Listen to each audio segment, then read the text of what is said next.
del nivel del mar. ¿Qué FiO2 estamos respirando ahorita? 21%. Me voy a Ticlio. ¿Cuánto de FiO2 estoy respirando? 0.21%. Llego a Cerro de Pasco, respiro FiO2 21%, pero me falta el aire y tengo dificultad para respirar, me empieza a doler la cabeza, voy al hospital y estoy desaturando, saturo 78. Y me ponen 1 litro de oxígeno.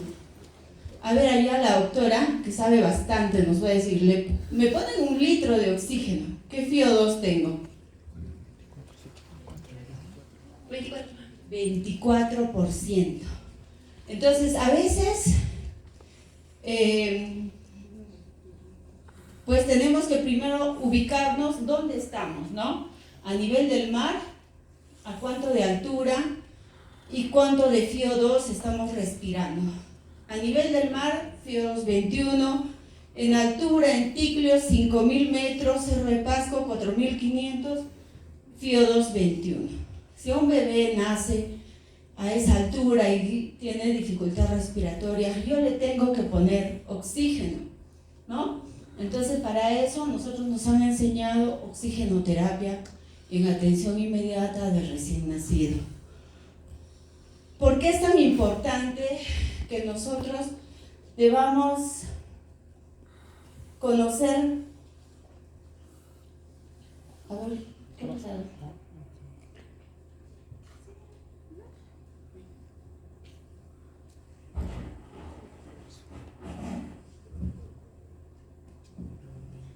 No se escucha, ¿no?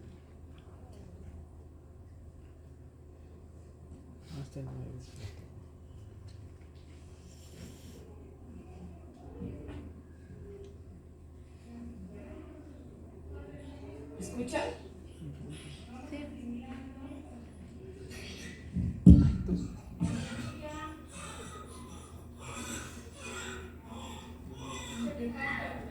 Algunos grupos ya han pasado por ginecología y han visto el nacimiento de un recién nacido. El 90% nacen bien. Pero nosotros los médicos tenemos que estar preparados, capacitados, manejar herramientas para ese 10% que nace mal. Y hay 1% o 2% que va a requerir ventilación mecánica. Entonces, si el 90% nacen bien y este bebé lo ves, ¿no? Llanto espontáneo, color, secreción en la boca, en la nariz, pero un llanto enérgico. Entonces hacemos un clampaje tardío, 30 segundos, ¿no? Para pasarle un poquito más de sangre al bebé. ¿Qué pasa si ese bebito no nace así? Nace flácido. Antes de estar flácido tiene que estar, ¿qué tiene que estar? Hipotónico. Antes de pálido, hipoperfundido, va a estar cianótico. Entonces van a nacer con un Apgar 2, más que late el corazón. Es ahí donde nosotros tenemos que demostrar todo lo que hemos aprendido. En ese momento no va a haber un cuadernito, no va a haber tiempo, porque el tiempo se va a ir rápido. Tan rápido se va a ir que son 30 segundos que tú vas a valorar. Todos tenemos que hacer una buena historia clínica. Preguntar a la mamá, cuando estemos en el internado, antecedentes prenatales.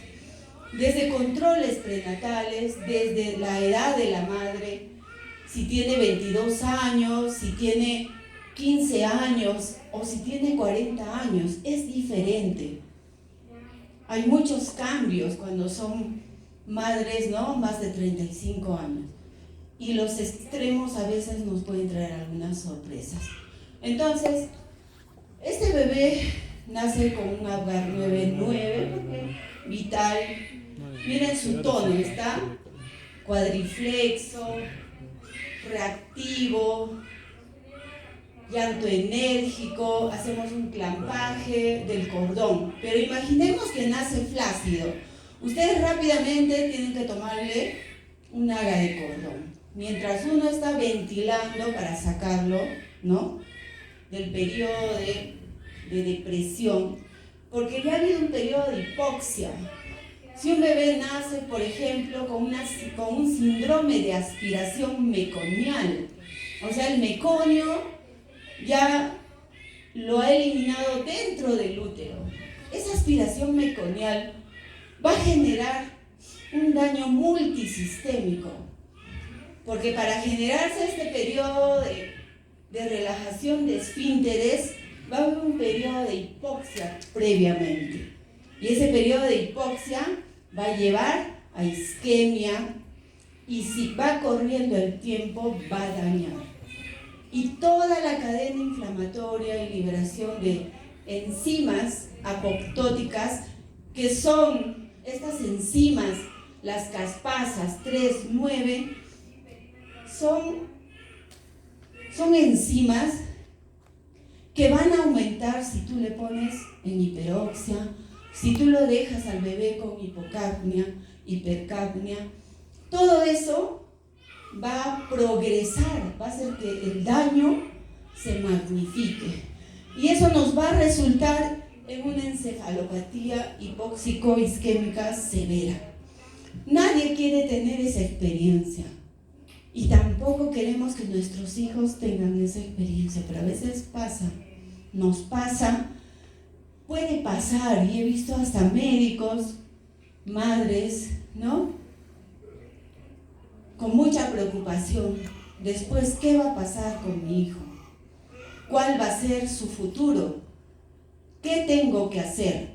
Y nosotros tenemos que estar preparados para eso, ¿no? ¿Qué vamos a hacer con ese bebé?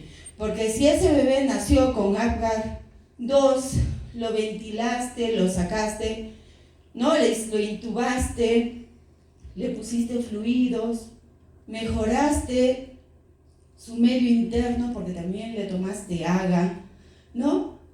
Hay un score de valoración también para decir asfixia. Acá se complementan muchos conocimientos.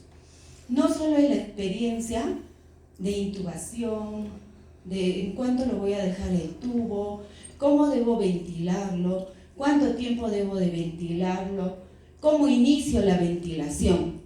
Entonces, esas estrategias ustedes lo van a ir aprendiendo progresivamente. Y es muy importante que ustedes también puedan inscribirse a talleres de reanimación cardiovascular básico, ¿no?, que son talleres que algunos hospitales, universidades lo ofrecen, con muñecos. Y cuando tengan eso, porque va a haber, a mí me ha pasado en el CEROM, va a haber, porque ustedes van a comandar, ustedes van a ser los jefes de esa área. O sea, ustedes van a ser los que tienen el mayor conocimiento de esa posta. Y cuando nazca un bebé, cuando venga un bebé, un niño convulsionando, ustedes van a decidir en ese momento cuánto de diazepam le pones, cómo impregnas con fenitoína, si lo vas a intubar o no. Todo ustedes lo van a decidir.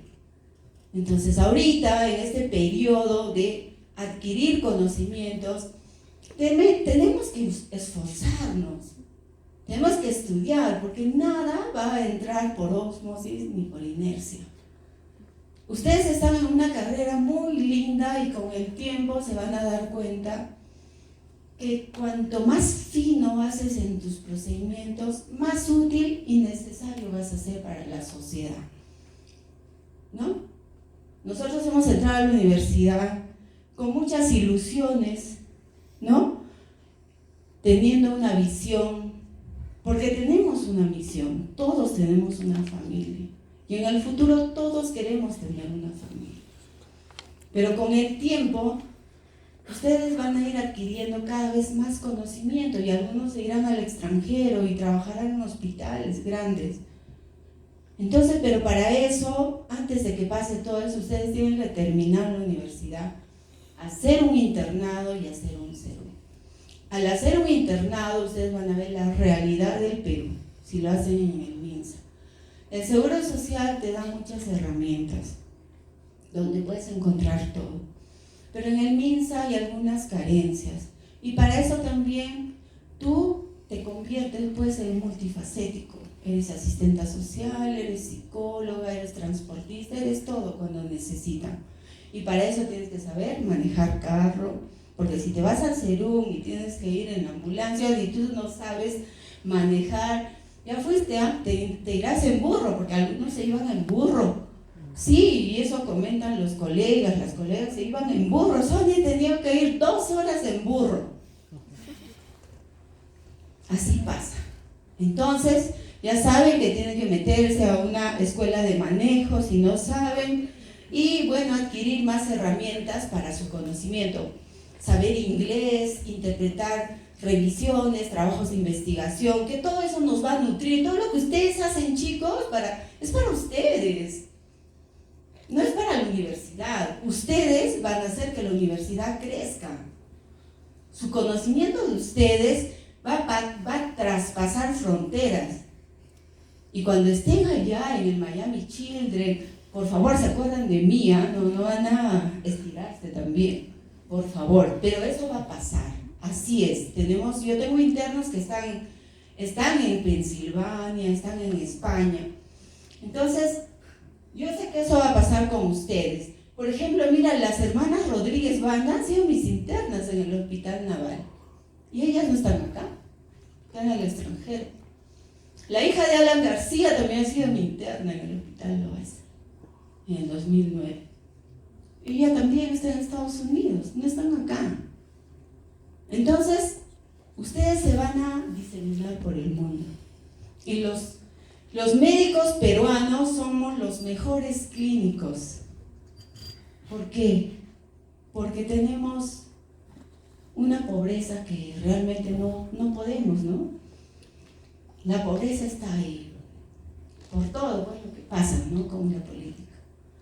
Y como hay pobreza, no tenemos recursos. Por ejemplo, para diagnosticar una sepsis precoz, necesitamos recursos. Si un bebé ya presenta síntomas, eso ya hasta la mamá viene diciendo está enfermo, está infectado.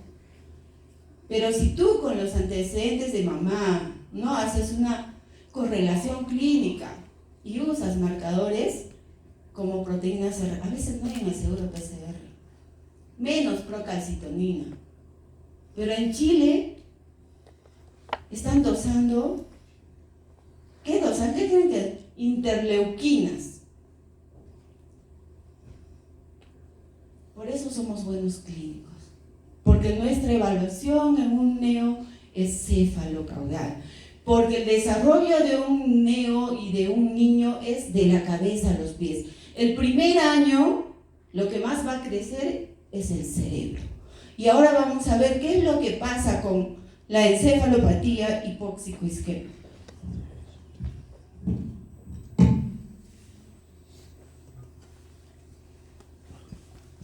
Ustedes saben cuáles son los hitos de pediatría, ¿no es cierto? A ver, cuéntenmelos, en mi grupo ya saben. Primer hito. Control. Sostiene la cabeza. Sostén cefálico. Entre el tercero y cuarto mes. Sostén cefálico. Segundo hito. Sostén de tronco. Se va a sentar. Pero si ese bebé no cumple el primer hito, no se siente. Así lo sientes en un tronco, lo amarras, no se va a sentar. Por eso, para que los bebés empiecen a hacer la terapia de Aquabebé o terapias, tienen que cumplir primero ese hito. Y para cumplir ese hito, tienen que entrar a terapia de intervención temprana. La encefalopatía hipóxico-isquémica tiene un score de valoración que se usa, es el SARNAI, que tiene varios criterios, desde reflejos, ¿no? Reflejo de Moro, tono, reactividad, pero también tiene otras herramientas como electroencefalograma, resonancia, y esa valoración se va a hacer las primeras 24 horas, entre las 2 y los 7 días después de la semana, porque ya los bebés que están pues con mucho daño, pues terminan, ¿no?, con un grado 3. Entonces, ya tenemos muchos estudios, la medicina ha avanzado mucho. Ya sabemos que no solamente se liberan radicales libres, caspasas, células apoptóticas, hay una liberación de infinidad de aminoácidos excitatorios. Entonces todo eso va a dañar, y si tú no tienes un conocimiento mínimo y ese bebé lo metes en hiperoxia después de haber sufrido esta enfermedad, lo vas a dañar más. ¿Por qué? Porque el daño cerebral no lo vas a ver en ese momento, lo vas a ver en los hitos del desarrollo.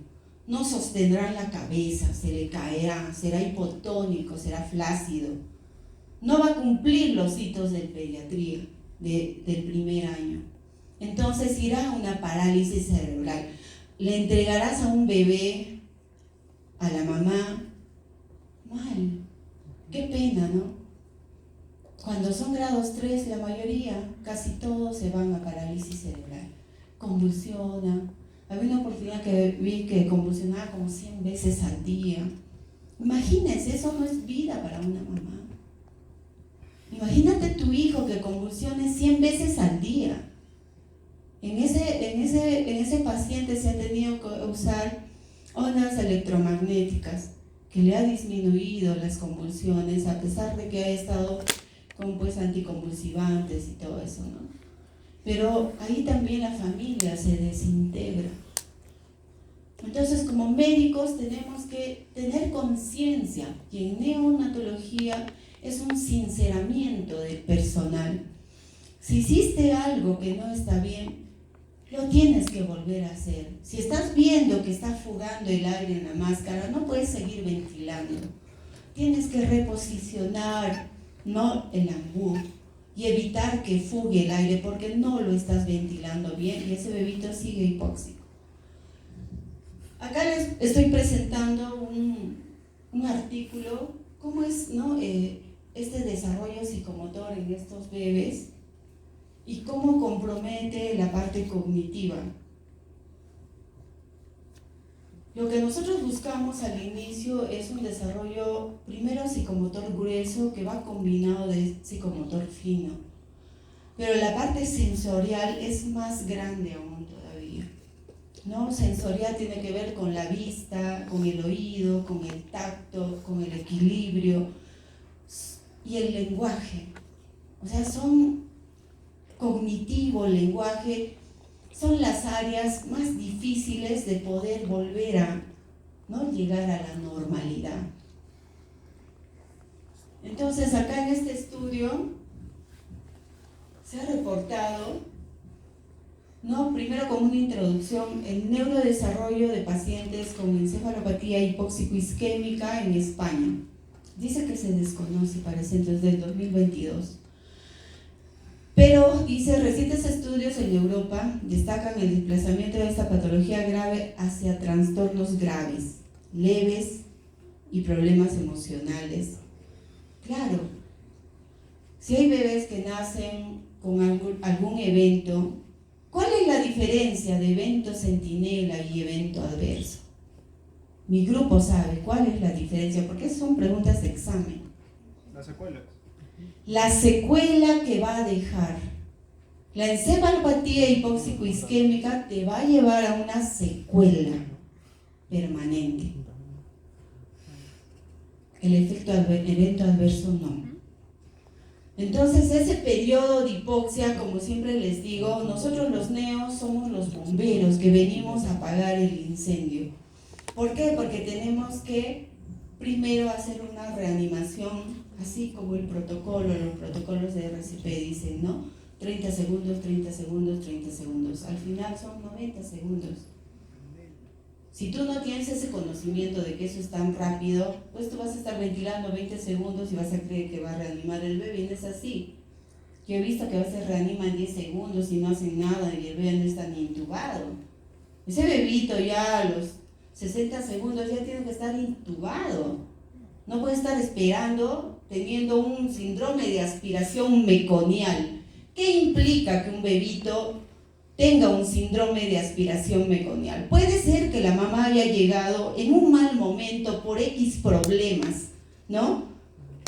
Porque tuvo problemas familiares y llegó en expulsivo y le rompieron las membranas y tenía pues en puré de arvejas. Y tú vas a tener que actuar. Pero ¿qué pasa si está en el hospital y pasa ese evento centinela? Tienes que intubarlo rápido. Ahí ya te vas a salir de las guías que te dicen ventila, ¿no? 30 segundos, ¿no? Lo intubas rápidamente. Eso te dicen las nuevas guías de RCP. Antiguamente nos decían que teníamos que aspirar primero, que eso iba a disminuir de que el meconio entre al pulmón. Actualmente ya no es así. Así tú ventiles con el meconio en la tráquea, en la boca y metas más meconio al pulmón, el daño ya está hecho. El daño ya entró, el meconio ya entró al pulmón. No va a haber diferencia. Entonces lo que tú tienes que darle al bebé es oxígeno, pero no le puedes dar hiperoxia, acuérdense. La hiperoxia, por eso tenemos que saber cuáles son los objetivos de saturación en un recién nacido. ¿Cuánto al minuto? Eso está en las guías de RCP. A veces queremos que saturen 90% y eso todavía es a los 10 minutos. Es 75-80. Y tiene que ser una saturación preductal en la mano derecha. Entonces tú en Cerro de Pasco no vas a esperar que ese bebito sature 90%. Con que tú llegues al objetivo por altura 85, 80, yo sé llegar a saturar 77. Y digo, me voy a morir con 77 y en Lima estás casi muerta. Entonces es diferente, ¿no? Primero tienes que saber dónde estás y cuáles son tus objetivos de saturación. A veces desconocemos eso, pues hacemos cualquier cosa y terminamos haciendo iatrogenia por desconocimiento. Pero ustedes tienen la obligación de estudiar, de conocer, de practicar, de auscultar, de examinar, porque son nuestros futuros médicos, porque ustedes son esa generación Z que ha nacido con muchas herramientas, muchas plataformas, ¿no? Para poder ampliar nuestro conocimiento. No es como antes que correteamos con nuestro meninguelo, con nuestro, ¿no? Ya no es así. Tú abres tu celular y ya tienes ahí toda la información, artículos, a veces tú ves y dices, ¿no? Pero ha tenido tantas horas y no ha pasado nada. Pues a veces no pasa nada. A veces solamente es leve, con terapia sale. Pero a veces no. Pero ¿cómo tú sabes que ese a veces va a pasar en ese bebé? Entonces tú te tienes que adherir a las guías y protocolos. Porque ahora también ya no es tan fácil. Porque las denuncias se vienen encima. Si tú no tomaste ese haga de cordón, ya fuiste. Estás frito pescadito. A mis alumnos les he enseñado cómo debemos de clampar el cordón y luego tomar el haga. Eso es tan importante porque es un criterio. ¿Cuánto de pH van a tener estos bebitos? Y para decir asfixia hay un valor. Y es un criterio dentro de la encefalopatía hipóxico-isquémica, un pH menos de 7, exceso de bases de más de 10, algunos dicen más de 12, o sea, mayor a menos 12, a eso me refiero, a menos 12 hasta menos 16, algunos dicen. Y lactato, wow, tápate la nariz y la boca para ver si estás en una respiración anaerobia. Y te tomas un haga y vas a ver cuánto de lactato tienes. Porque también les he pasado los niveles y valores de de lactato, de bicarbonato a la hora, a las 4 horas, a las 12 horas que nosotros tenemos que tener. Esto es importante porque cuando nacen mal, y aparentemente lo bolseas y lo sacas y a las horas le están dando la leche y el bebito termina perforado. ¿Por qué creen que pasa eso? ¿Por qué creen que pasa eso?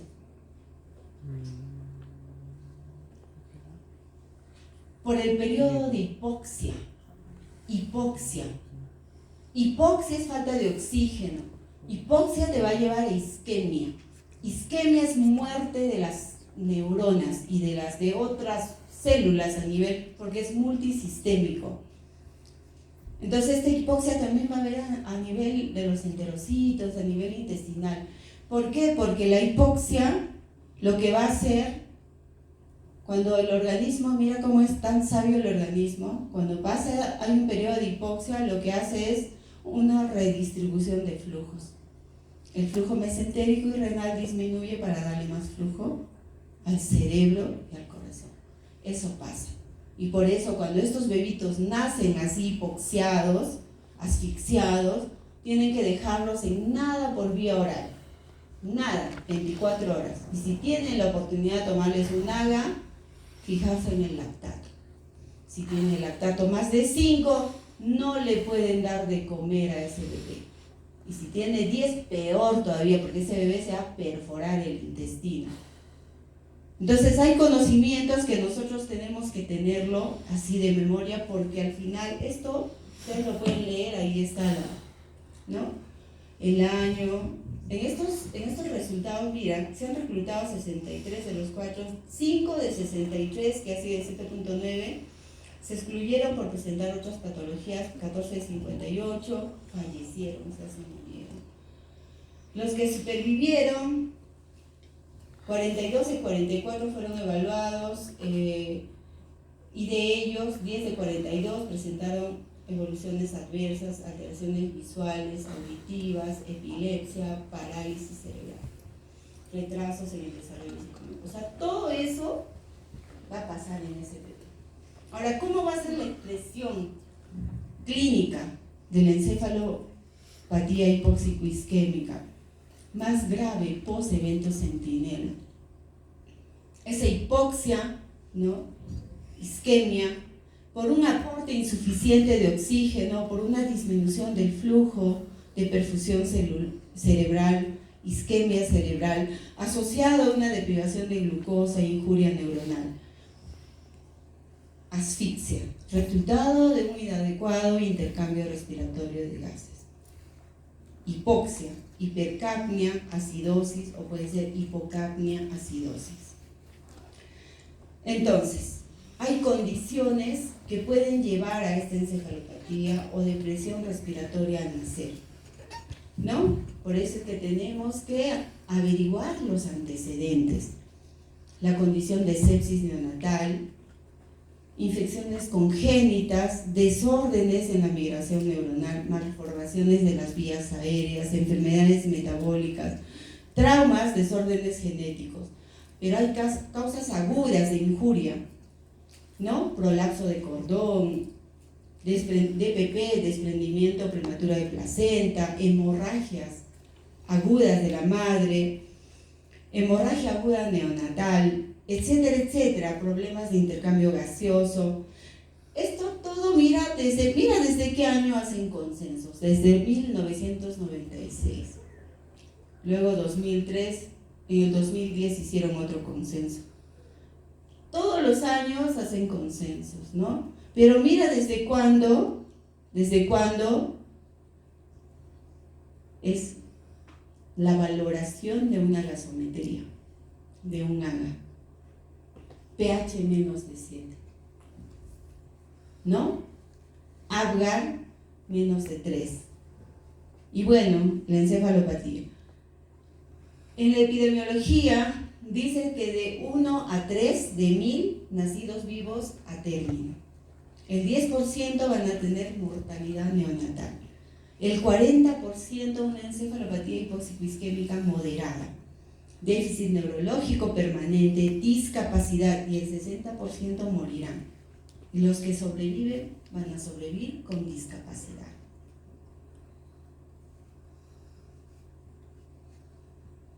la fisiopatología. ¿Qué es lo que va a pasar al disminuir el consumo de energía para poder mantener la oxigenación cerebral? Va a disminuir los movimientos fetales, va a haber inversión de flujo. Todo eso el ginecólogo nos tiene que avisar, porque cuando ustedes están en un área de alto riesgo, que es, ¿no?, la atención inmediata, ustedes tienen que ir a preguntar. A veces ellos lo dejan así. No sé, quien va a ser ginecólogo, por favor, tiene que estar atentos, ¿ah? Entonces, tiene que estar en mucha conversación con ellos. ¿Por qué? Porque puede pasar dentro del hospital, y pasa. Y me ha pasado. Y terminas en juicio. Y terminas peleándote con todo el mundo. Y así pasa. Pero hay evidencias, pues, ¿no?, de las que no van a poder, no se pueden desprender. Y para eso ustedes le van a tomar su gasometría de cordón, ¿no? Es lo primero que van a tomar. ¿Qué hay? Liberación de aminoácidos excitatorios. Por eso convulsionan y convulsionan y liberación de radicales libres. Si tú le das más hiperoxia, más liberación de radicales libres, ingreso de calcio intracelular, inflamación, muerte celular, o sea, todo lo peor. La muerte neuronal, necrosis, apoptosis, va a depender del tiempo y la energía. Liberación de factores proapoptóticos, ¿no? Mira, las caspasas, 9-3, durante las primeras 24-48 horas. Por eso en ese periodo, estos bebitos con, por ejemplo, aspiración meconial, hacen hipertensión pulmonar y entran a ventilación mecánica. Y en esa fase ventilatoria, nosotros podemos, así como está hipercápnico, podemos barrer el CO2, ¿no?, aumentándole la frecuencia respiratoria. Y si está con hiperoxia, bajar el CO2. O sea, podemos hacer todo eso, pero si tenemos conocimiento. A ver, ¿qué pasa? ¿Por qué crees que han muerto tantos en el COVID? A mí no me van a engañar. Yo he estado hospitalizada. Yo en el hospital Yanaguara adquirí el COVID y como no había camas, mi hermano también se puso mal, necesitaba una cánula de alto flujo y yo terminé en las carpas del club de abogados, donde fue la primera epidemia, o sea, en la primera ola.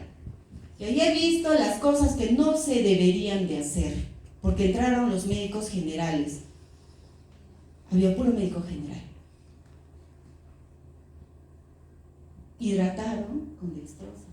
Eso no se hace.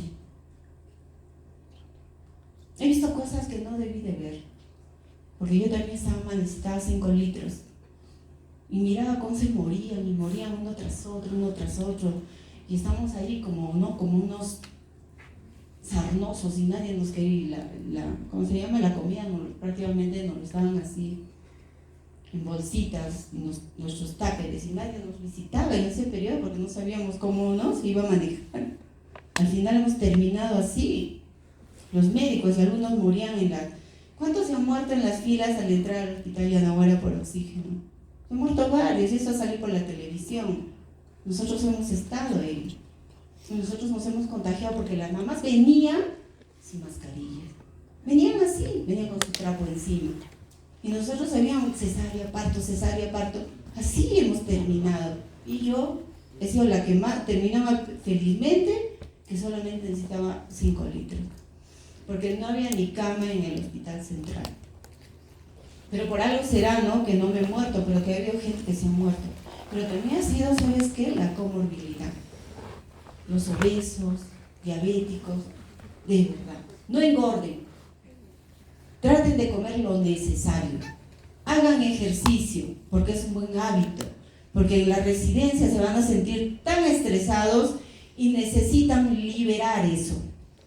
No engorden, porque hay médicos gorditos también. Pero también por algún tipo, no tomen gaseosa, es lo peor. A veces digo eso y tomo en la noche, cuando me da sueño. Pero es lo peor. A veces hacemos eso, porque ya, ustedes van a ver que la muerte neuronal pues es ya lo peor, ¿no? Y esto pues se va a dar en esas horas tan críticas cuando nosotros queremos estabilizar al bebé. Porque ya vino el bebé ya Toda esa liberación de la activación de caspasa 9, 3, las que son apoptóticas, ya dentro del útero se ha liberado todo. Y si tú le das más hiperoxia, lo tienes en hipocapnia, estás favoreciendo a que se sigan liberando. A veces, ¿no? Por desconocimiento metemos oxígeno y los queremos saturar un 100%. Y no es así. No es así. Acá tienen todo lo que pasa, disminución del ATP, falla la bomba sodio-potasio ATPasa, se despolariza la membrana, liberación de glutamato aumenta, incremento de calcio intracelular, muerte celular, apoptosis más necrosis. Acá ahí van a ver todo el daño que se va a provocar. Y nosotros tratamos de preservar al órgano más noble, que es el cerebro. Es el cerebro. A veces nos llegan bebitos de clínicas mal. A mí una oportunidad me llegó un bebito de la San Pablo, a Yanaguara, que tenía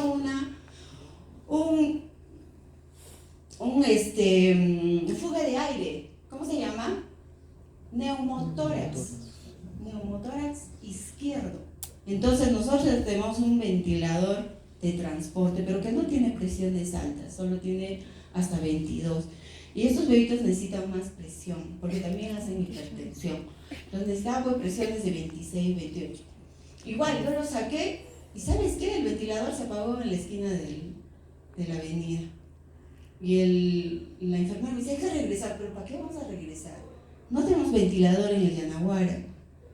Y como yo he transportado, bueno, felizmente que he trabajado en otros lugares, he transportado bebitos por vía aérea, he transportado también por bebitos en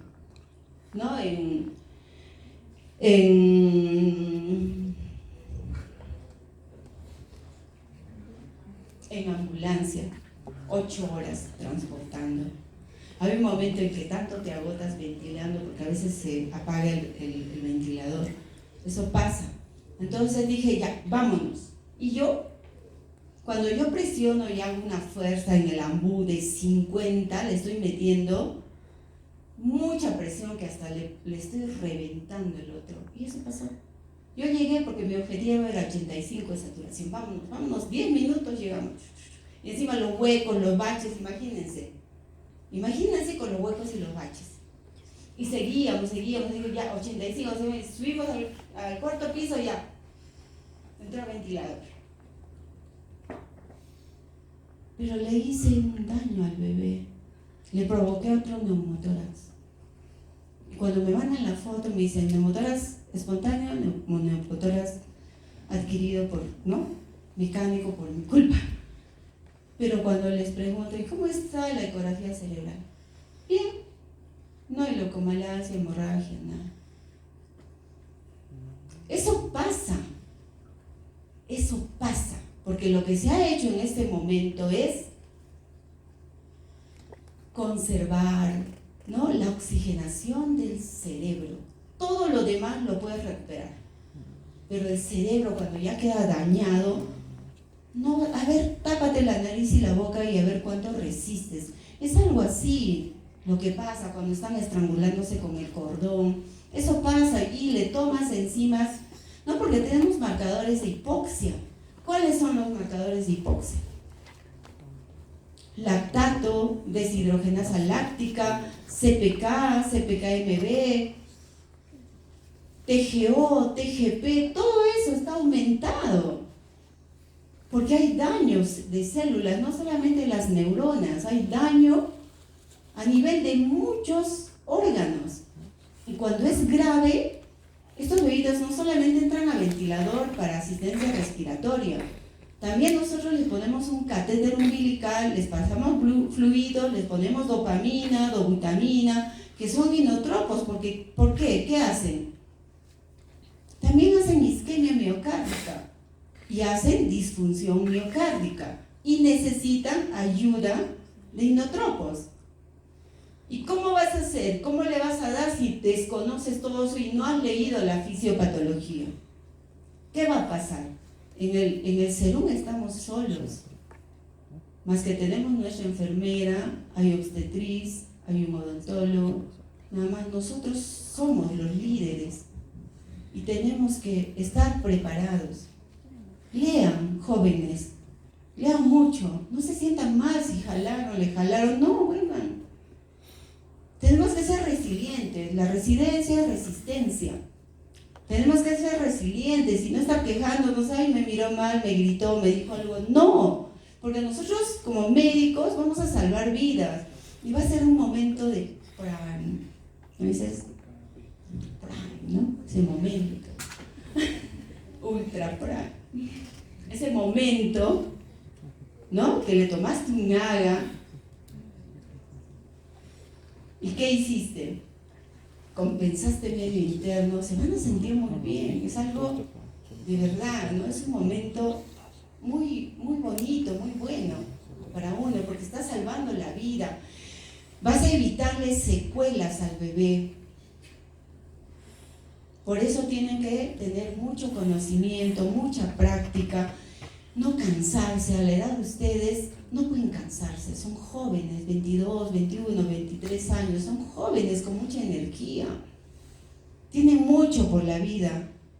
Ya cuando salgan del serum, ya tengan pues no todo, van a tener que postular al residentado. Ahí también pueden leer los mecanismos de injuria cerebral, cómo es un daño inicial, cómo termina la apoptosis con los días y semanas. Y luego les tomamos una tomografía o resonancia magnética, vemos pues hueco o la isquemia, pues, ¿no? Muerte celular, hueco. Bueno, el desenlace es triste, ¿no? Hay patrones de injuria que ya ustedes lo pueden leer, ¿no? Como a nivel de los ganglios basales, como la necrosis cortical va a ir avanzando, la sustancia blanca se va a tomar, todas esas áreas que se van a dañar. Y por eso tienen que saber los hitos de pediatría, porque si esto, un médico que no tiene experiencia y el bebé, lo evalúa el bebé y no, tú no has estado al momento de nacer, de ese bebito que viene a tu consultorio. Tú no has estado. A veces nos envían, y digamos de Camaná o de Mollendo, nos envían. Nació a hablar 9-9. Qué raro, hay que tomarle un AGA, lactato en 10. Les tomamos enzimas, ¿no? De hipoxia, perfil de hipoxia, y sale todo alterado, 1000, 1200. Nació con AGA 9-9.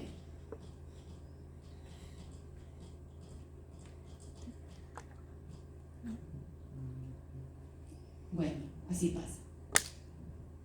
Por eso en Neo tenemos que ser muy sinceros. Si te lavaste la mano y tocaste tu celular, tienes que volverte a lavar la mano. ¿Por qué? Porque puedes llevar infecciones de la calle a los bebitos. O sea, muy sinceros. Si te lavaste la mano y tocaste de casualidad tu mandil está sucio, viene de afuera. Tienes que lavarte la mano. Por eso terminamos así con las manos ásperas, que parecemos, ¿no? Todas desgastadas. Cuando voy al banco ni huella tengo. Así, porque nos lavamos un montón las manos. Hay biomarcadores. Ustedes pueden pedir para ver pronóstico. Existe todo eso. Existe, pero existe en Chile. Eso no existe acá.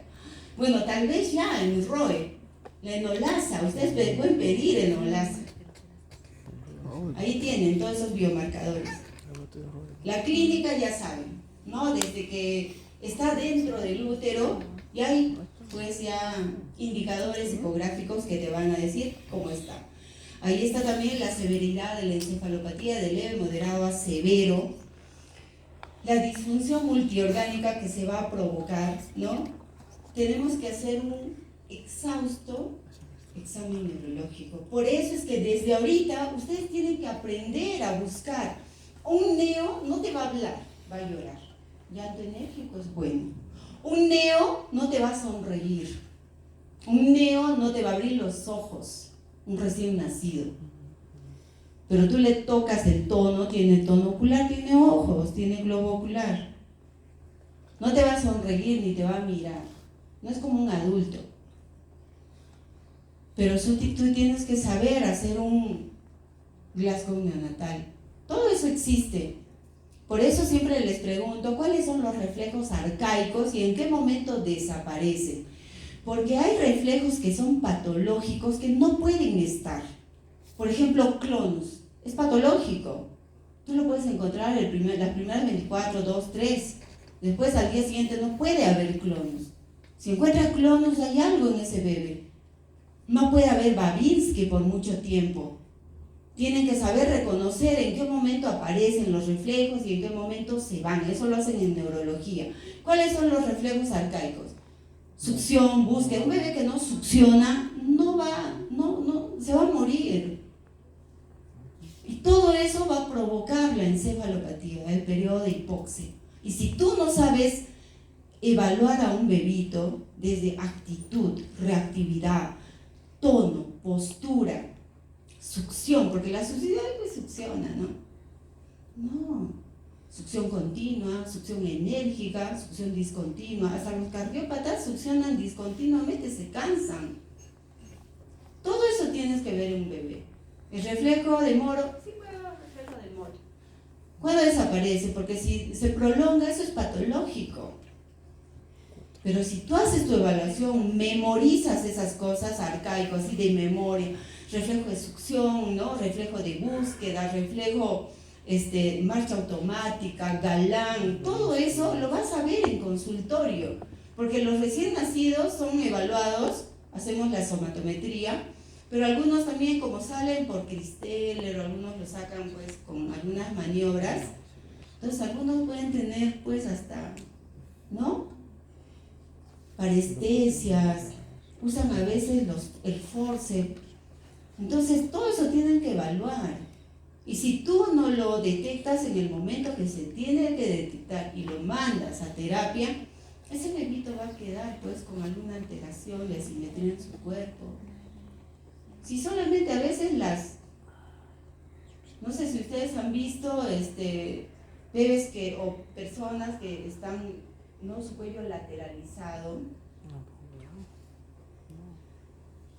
a veces por la postura, ¿cómo se llama eso? Dentro del útero.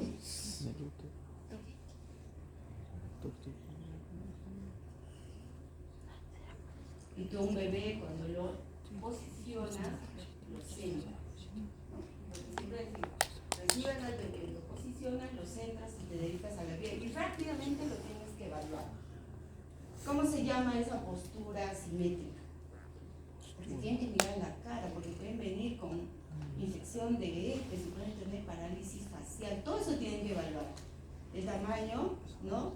Si tiene, ¿cómo se llama? Hipertelorismo, si tienen asimetría, implantación, todo eso tienen que ver. Porque si no lo detectan, ya fuiste, ¿ah? Porque ellos tienen un periodo de desarrollo neurológico potencialmente, ¿en qué periodo? ¿Cuáles son esos meses de full migración, todo lo que se hace? Los primeros 6 meses. Por eso entran a terapia, full terapia los primeros 6 meses. Justo uno de sus colegas nos presentó que ya están haciendo otros estudios, le están dando cannabis a las neonatos. La verdad yo no había escuchado eso, pero mañana nos va a presentar ese artículo, ya que es interesante, seguro que qué población, ¿no? De los neonatos, y otras sustancias que van utilizando para mejorar. ¿Saben qué es el cannabis, no? Es la marihuana. Entonces todo eso ya se está, pues, ustedes pueden hacer pruebas terapéuticas con diferentes medicamentos, todo eso se hace para poder y saber cómo mejorar, y eso se está haciendo. Entonces nosotros acá también, en la maternidad, tenemos la máquina de hipotermia terapéutica. Pero para entrar a esa máquina hay criterios. Por ejemplo, no es que, tiene criterios de ingreso a hipotermia terapéutica. Obviamente que haya tenido un evento hipóxico-Nela, recién nacido más de 35 semanas, antes de las 6 horas. Si llegaste a 6:30, ya fuiste. que tenga una acidosis metabólica, un pH menos de 7, exceso de bases, un Apgar a los 10 minutos menos de 5, o sea, todo eso te valora. Pero solamente hay uno, pasa eso acá, de acá hasta Lima, o de Moquegua hasta Lima. Ya, yo tengo mi helipuerto, lo llevo en mi helicóptero, llego porque tengo plata y lo meto de hipotermia terapéutica. Les mejora. Y hay evidencia de eso. Pero hay efectos adversos. Te puede provocar hipotensión, arritmias, trombocitopenias, pero todo eso se puede manejar dentro de una unidad de cuidados intensivos.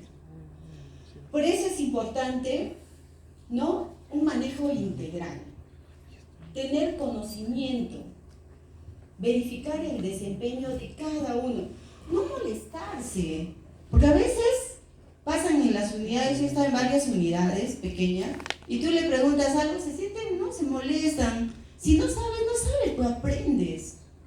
Si no lo has leído, tú no tienes que saber todo. Yo he visto eminencias en Chile que tienen libros y no saben cosas. Y no por eso son menos y sigan siendo eminencias. Yo no sé, pues lo leo luego, ¿no? No debemos de sentirnos mal por no saber. Al contrario, siéntete mal si no has revisado lo que no sabías. ¿Por qué vas a mejorar? Entonces, si te preguntan esto, ¿qué? Y no sé, ya pues, ponte a leer. ¿No? ¿Por qué? Para desempeñarte mejor en ese momento que te va a necesitar tu paciente.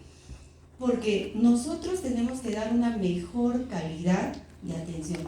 Todos los hospitales actualmente queremos mejorar la calidad de atención a nuestros pacientes. Ese es el objetivo. Pero ¿cómo vamos a mejorar la calidad de atención? No solamente con mucho conocimiento, también con esas habilidades blandas, ¿no? Tratándolos bien, explicándolos tranquilamente, no entrar en confrontamiento con los pacientes. Hay personas que vienen de bajos recursos y que no entienden, no reírse delante de ellos, ni tener miradas. Eso lo he visto hasta en la San Pablo. Doctora, ¿por qué me mira así? Disculpa, es que no he traído mis lentes. Así, gente así. Tienes que explicarles, porque hay gente así. Hay otro que, no, pasó esto acá en el Sana, dice que atendía y de repente bostezó. Y se quejó porque el médico estaba bostezando en la atención.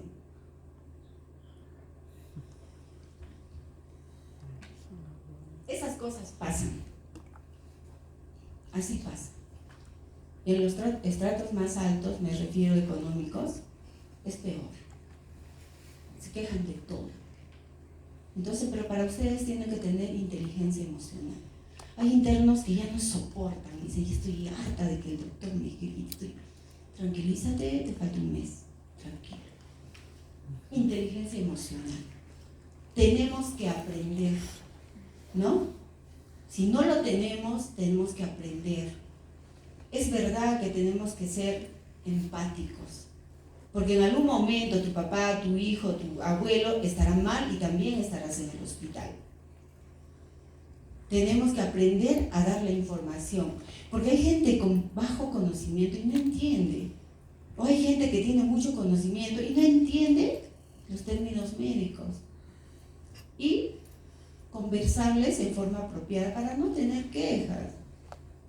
Porque igual en los hospitales tienen muchas quejas, los están sacando los médicos nuevos, así es. Y antes ahora porque eres inteligente te quedas ahí, ya no es así a menos que tengas un consultorio sola y salgas, ¿no? Pero en todas las instituciones ya es así. Muy bien, colegas, futuros médicos, les deseo lo mejor del mundo, espero verlos en Hospital Yanaguara o en algún otro hospital.